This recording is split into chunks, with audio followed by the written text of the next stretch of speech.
নমস্কার, রান্নাঘরের রাজশ্রীতে আপনাদের সকলকে স্বাগত জানাই। আজ আমি আপনাদেরকে বানিয়ে দেখাবো কুমড়ো ছোলা দিয়ে দারুণ একটি রেসিপি। এই রেসিপিটি আমার দিদার কাছে শেখা। তাহলে এবার শুরু করছি। এখানে আমি ছোট এক বাটি ছোলা 3 ঘন্টার মতো ভিজিয়ে রেখেছিলাম। এবার এটাকে 1 গ্লাস জল দিয়ে একটা সিটি দিয়ে সেদ্ধ করে নেব। পরিমাণ মতো নুন দিয়ে দিলাম।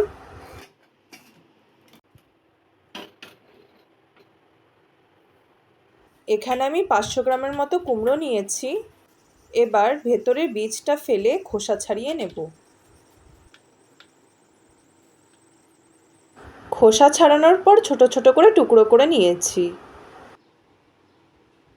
একটা সিটি হয়ে গেছে, এবার ছোলাটাকে ঢেলে নেব।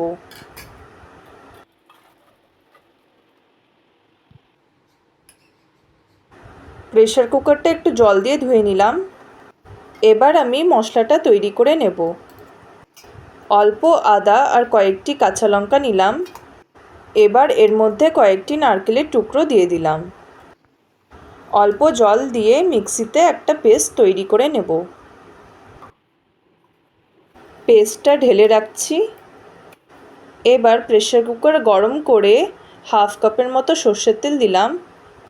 এখানে আমি একটা তেজপাতা, অল্প 5 ফোড়ন আর একটা শুকনো লঙ্কা দিলাম।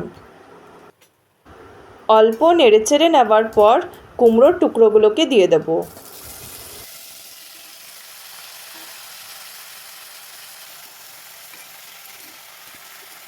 পরিমাণ মতো নুন আর হলুদ দিয়ে দেব।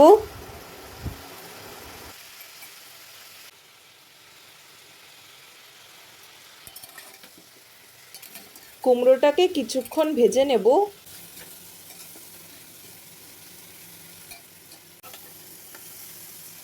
কুমড়োগুলো অনেকটা লাল হয়ে এসেছে। এবার আমি পেস্টটা দিয়ে দিলাম। 2-3 মিনিটের মতো নেড়ে নেব।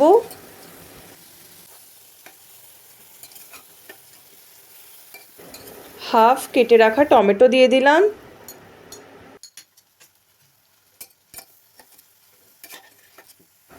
এবার মশলাগুলো দিয়ে দেব। 1 চামচ করে জিরে গুঁড়ো, ধনে গুঁড়ো আর 1/2 চামচ লাল লঙ্কার গুঁড়ো। সামান্য একটু জল দিয়ে দেব মশলাটা কষানোর জন্যে।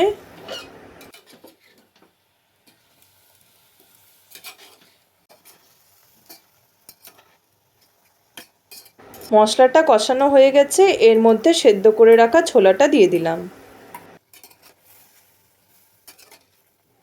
এবার 1.25 গ্লাস জল দিয়ে দিলাম।